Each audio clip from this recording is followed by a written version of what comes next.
दिल सफ़ा ना आशना जो आशना पीरल कंबर सूंह सच जो पारखू ऐं ड्रो डप खां हो परे सूंह सच जो पारखू ऐं ड्रो डप खां हो परे वक़्त पंहिंजे में हुयो हक़ जी सदा पीरल कंबर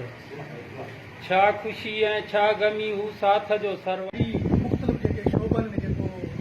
सकाफ़ती पासे उनजो जेको उसूल हो ऐं जहिड़े उनजो ध्यानु हो उनजी मुतबादिल असांजे शहर या इलाइक़े में को पैदा न थी सघियो आहे।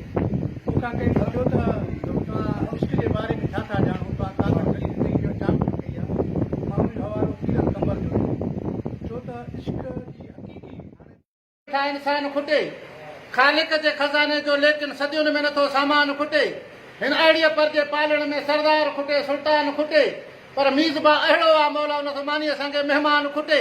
को शाह खुटे पेनार खुटे को दाता खुटे दरबान खुटे विया वंड किरोड़ वली वठी कुदरत में नथो क़ुरान खुटे हैदर न लड़े हाजे हक़ लाइ काथे आहे एॾो कुफरान खुटे हिक कलमे लाइ बू जेल जो ॾिस काथे थो अची ईमान खुटे हथ बि सफ़ा शाफ़ीअ जे लोचण में ईअं लुकमान खुटे हिन नफ़्स निभागे गंदे जो न तो गोड़ खुटे गमसान खुटे इंसान जी खुटी थी उमिरि पवे पर उनजो नथो यार कयो हो कुझु कुझु थी ख़बर पए त मूं बि प्यार कयो हो को वक़्त हो कंहिं वक़्त में मूं यार कयो हो है यार कयो हो गॾु जानी हो न वक़्त में जानी न जुदा हो गॾु जानी है गॾु जानी हो न वक़्त में जानी न जुदा हो मां तीरे नज़र दे नज़र में ढके या त पर्दे ढकण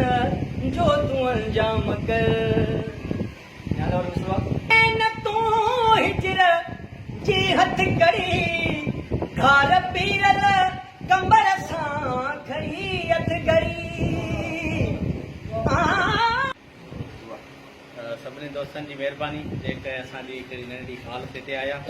ऐं सभिनी खे ख़बर आहे तंहिं महिल वबा जी जेका हिन कंडीशन हली पई इमरजेंसी नाफ़िज़ आहे छो त इन कंडीशन में जेकॾहिं असां 10 माण्हू बि वेठा आहियूं उहो बि पंहिंजो सोशल डिस्टेंसिंग खे बरक़रार रखी वेठासीं हुनजे करे असां अगरि असां इहा ई सलाह कईसीं पंहिंजी तंज़ीम लेवल ते जेतिरा 15-20 दोस्तनि जी छो त ॾींहुं अहिड़ो हुयो हिन खे असां ज़ाया न पिया